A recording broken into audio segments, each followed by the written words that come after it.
நம்மளுடைய ஒரே கொள்கை எதிரி பாஜக தான். பாரத் ஜனதா கட்சி இவங்களோட கொள்கை எதிரியாம். சரி, என்ன கொள்கை? கொள்கையே இல்லாதவெல்லாம் நாட்டுல கொள்கையை பத்தி பேச ஆரம்பிச்சுட்டா எங்க போறது மக்கள்? என்ன கொள்கைன்னு பாப்போமா? நேத்து மாநாட்டுல எப்படி பிராந்தி கடையில அடிச்சுட்டு சண்டை போட்டாங்க, குடிச்சிட்டு உள்ள ஆடினாங்க, சேர போட்டு உடைச்சாங்க, கிரீஸ தடவி நீங்க உங்க தொண்டர்களே வர விடாம பண்ண அவலம் எந்த கூட்டத்திலயாச்சும் நடந்திருக்கா?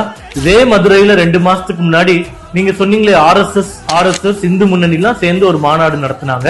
எவ்வளவு கட்டுக்கோப்பா இருந்துச்சு.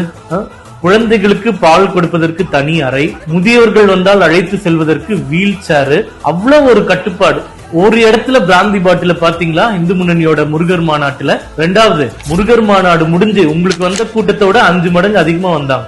எங்க தொண்டர்கள், RSS தொண்டர்கள், பிஜேபி தொண்டர்கள், இந்து முன்னணி தொண்டர்கள் முழு இடத்தை சுத்தம் செஞ்சு கொடுத்தாங்க. வீடியோ போடுறோம் பாருங்க. இது கொள்கையா? நீங்க வச்சிருக்கிறது கொள்கையா? இன்னைக்கு இருக்கக்கூடிய இளைஞர்களுக்கு இது ரெண்டையும் காண்பித்து உங்களது கொள்கை கட்சியா எங்களது கொள்கை கட்சியான்னு கேட்கலாமா? கண்ணுக்கு முன்னாடி நடந்திருக்கு. 2 மாசத்துக்கு முன்னாடி நடந்தது, நேத்து நடந்தது. இந்த 2 கொள்கையில மக்கள் எந்த கொள்கையில இருக்காங்கன்னு பாப்போமா? இளைஞர்கள் எந்த கொள்கை ஓகே சொல்றாங்கன்னு பாக்கலாமா? என்ன கொள்கை எதிரி? முதல்ல கொள்கை என்னன்னு சொல்லுங்க. திமுகவுக்கு சொம்படிக்கிறது ஒரு கொள்கையா?